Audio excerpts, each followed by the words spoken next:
Hey, good morning, everybody. Happy Saturday. I'm Leanne, and I'm here with my second video where I'm talking about transparency and in my life. And I want to say thank you to everyone that watched my first video, and thank you to those that liked it, that shared it, that commented. Thank you even to the ones that called out the grays around here. I got some of them up in here too. It's okay. They all came with some type of experience. And what's crazy is I probably remember each time a new one popped up, and they have my kids' names and my husband's names written on them. Anyway, um, want to just briefly say that I hope my videos are touching people and giving them insight into who I am and why I live the way I do. And I hope that the people that feel that or felt that my previous video or any of my previous posts are directly to them, they're not. Anything that I post on my social media, first and foremost, is about me expressing myself. If there's anything that I want to say directly to you, if I have the means to do it, then I'm going to say it directly to you. So please don't take this and read more into what I post on my social media as me attacking anybody, because it's kind of not that serious or that deep. It's social media. So use it, use it how you choose to use it. And I won't judge you, comment, or read more into it than what's necessary. So moving on. Last week, I talked about the first stanza of the poem by the author or writer Nikita Gill called You Are a Survivor, and its impact on me, and how the first stanza talked about being telling the person that the parts of you that are broken, the parts of you that are damaged, and just saying, look, don't see them that way. So then the second stanza says, instead, see them as slowly being filled with beautiful experiences and truths that you have learned from the damage, the equivalent of lacquered gold. To me, that stanza talked about that everything you go through in life is teaching you something. Don't let it beat you down. Don't let it break you down. Don't let it, you know, change you to the point where you're not repairable or fixable, um, redeemable. That everything that you go through is something that you can use, that it makes you stronger, and something that you can use for the future. So that stanza kind of represents the journey I've been on the last, my kids are 12, so the last 15 years, 15, 16 years. My journey to be better than the things that damaged me, um happening happening not even a word, but it happened based on experiences. Growing up where I grew up in East Chicago, a lot of people from there can attest, or really a lot of people, a lot of places can relate to, in our community, there is a lot of loss. There are a lot of empty seats at tables. There are lots of missing links at family reunions and picnics, family, high school reunions. The high school I went to, there's this dope lady that is trying, continues year after year to try to bridge gaps and bring us all together and share good news and insights on everybody. And every year she remembers those that are no longer with us. And she made this video. And she was just flashing pictures of people. So each picture probably came across the screen maybe 2 or 3 seconds. But these videos were like 4 and 5 minutes, 8 minutes, and just growing each time. And it's crazy that a community that's as small as what East Chicago is has suffered that much loss. A lot of times I say it's so much potential in the graveyard or lost potential in the graveyard. And those losses and two really, really, really close losses that I experienced 16 years ago pretty much changed the trajectory of my life. Um, the first loss of those two was a devastating blow where it taught me a lot about, well, the person that I lost kind of helped heal me as a woman and taught me about self love and what it's like to receive real love and support and encouragement from a partner. The next loss that occurred 3 months and one day to that day, to that person's passing, like it was crazy. It was like I just seen my sister a couple of days before she passed, and we had gotten into an argument, and then Mother's Day came, and I called her and I was just like, Happy Mammy's Day. And that was my way of apologizing. And she was just like, Thanks, Damps. Anybody that know my sister knows she used to talk super slow. Anyway, and then I go to work or whatever, and I see her on Wednesday. And she had just got her hair done, and I was just like, oh, you look cute. But her hairstyle reminded me of a young woman that I saw in the hospital that had passed. And I was just like, your hairstyle, I love it, but it makes me sad because it reminds me of somebody that I saw that had passed away.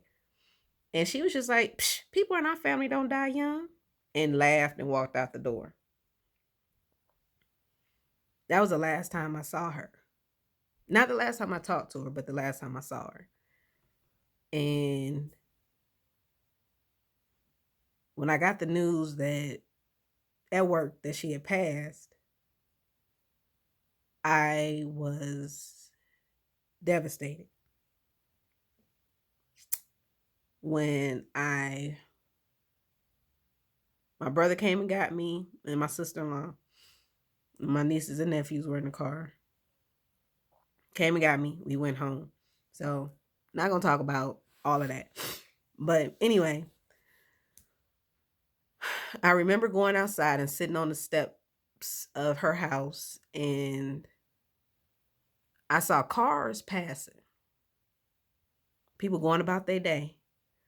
And that's when I realized the world will continue without you. While I'm sitting here broken and just shattered, and like, how am I going to deal? How am I going to process this? I was just like, the world doesn't care about my pain. The world does not care about my loss. I need to get my shit together and do the best thing that I got to do for me, because the world is not going to care. I have to care.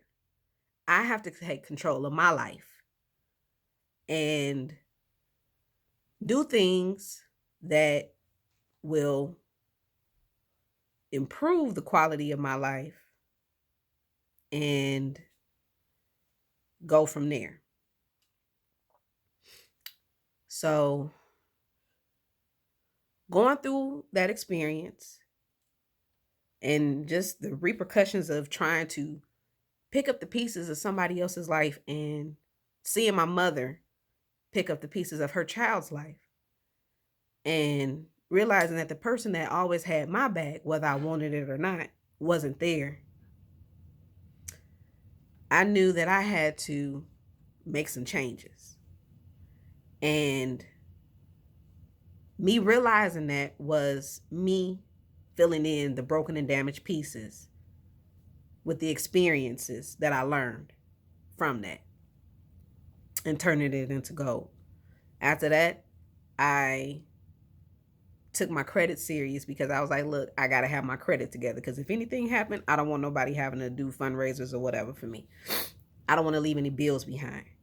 So I start becoming more conscious of what I did with my money. Um, I became more consistent with work. I became more focused. Um, and I put myself on a game plan and I said, look, you got 2 years to get your shit together. And I did. Got my credit together. I went from like a 500 some score with all kind of like lists and lists of things on my credit report to paying everything off and negotiating and get it off my credit report. So I learned from that and I made it better. Um, the next thing that happened in my life that made me say, look, you got to do better than what you're doing. I met a man with a beautiful smile, and meeting him changed my life. We went through it, don't get me wrong, but I learned from it. And from him, I got my two biggest blessings. And really, Layla? Yes. Laura's probably asleep. She probably is. But okay, go wash your face and brush your teeth. I brushed my teeth. Did you? Yes. Okay. Cause I ate waffles. Oh, you ate waffles. Bye. So anyway, that was my baby girl, Layla. So go ahead out the studio. Bye. Bye. You can watch the video later. So from the early days of being a mother and not just a mother to one, but a mother to twins, where I went from 0 kids to 2. And it's like, whoa, like I was I love my nieces and nephews, don't get me wrong, but I didn't go out the house because they all look like me and I didn't want to be uh saying like, well, those are your kids. Cause I was like, psh, I made it to 27 with no kids. Hey. Anyway, um, they changed my life as well because even though, yeah, I got my credit together, I'm saving, they were like, you got to get a career. You can't just be going, like just having a job isn't enough. And my husband is very entrepreneurial. Um, and just seeing the things that he was able to accomplish by bringing a good team together, it made me see, and helping him made me see the things that, like, look, I got skills. I'm good at this. I can do this. Managing, helping him, being a mother, managing a household, all of that. And in all of this stuff, I start recognizing some generational things, or like, look, how I respond to stress and how I respond to certain things and how it triggered me. And then I'm looking at my kids and I'm like, well, dang, well, how I'm being triggered and how I am responding to things, they're soaking up everything. And it made me see that I had to be even better than what I thought I was. And, I can't tell them everything I went through yet until they're of a certain age. But my my passion is I talk to people. I talk to them a lot, probably more than they want to hear. But I try to relate everything to situationally and say, well, if you were in this situation, what would you do? Or if you make this choice, think about how that choice is going to impact you. And that's that's kind of it. It's like before I make a move or a decision or react to a situation, I think about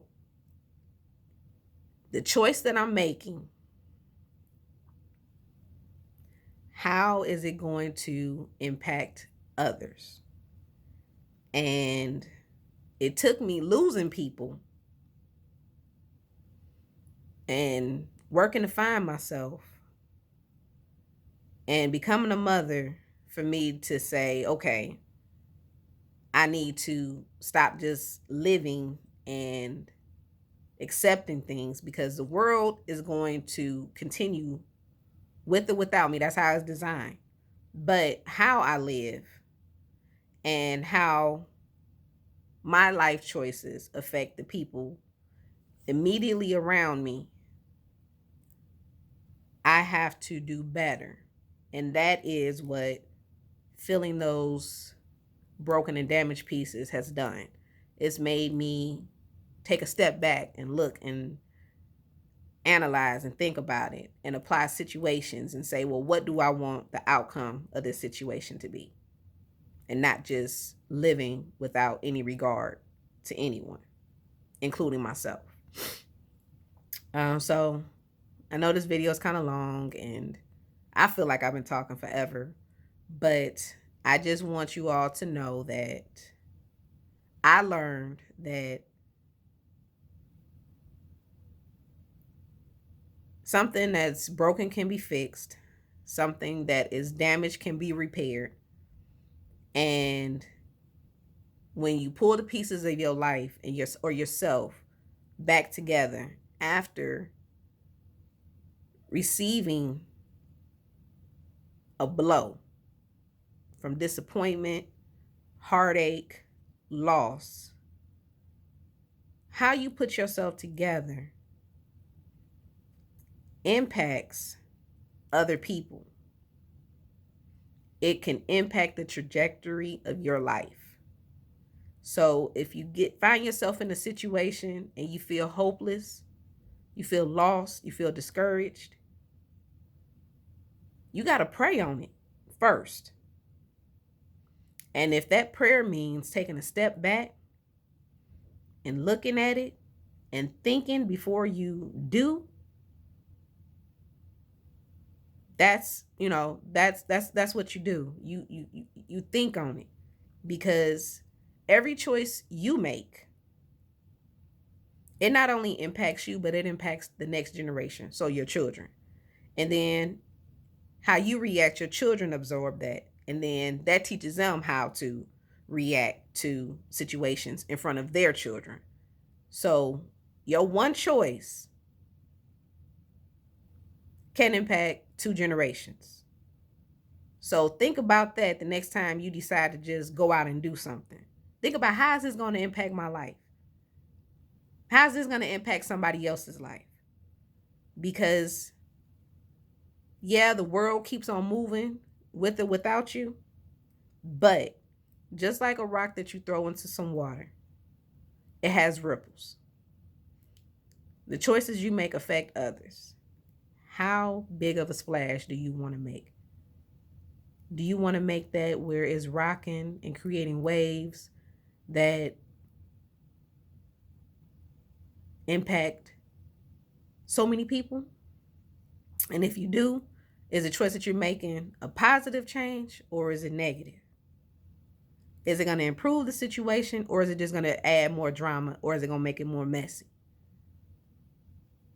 Live your life to do no harm.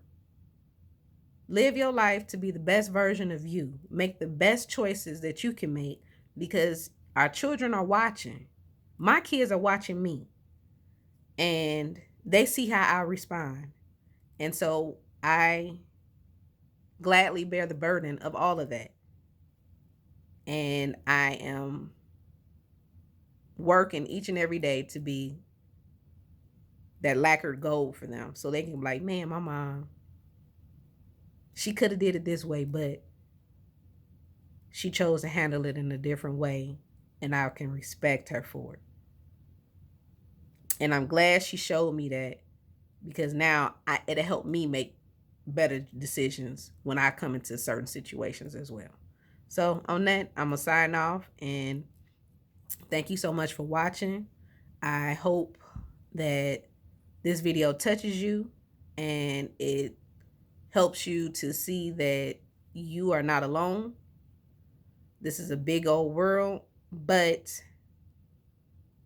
the world will keep going without you because it was designed to do that. But the people around you, the people you surround yourself with, are not oblivious to you. They are impacted by the choices that you make. Kids, the choices you make affect your parents. Parents, the choices you make affect your kids. So strive to be better and think about what you do before you do, and make sure that what you do is not going to create more damage to somebody else. So have a good day. Enjoy your weekend. Everyone be safe, and I will see you soon. Bye.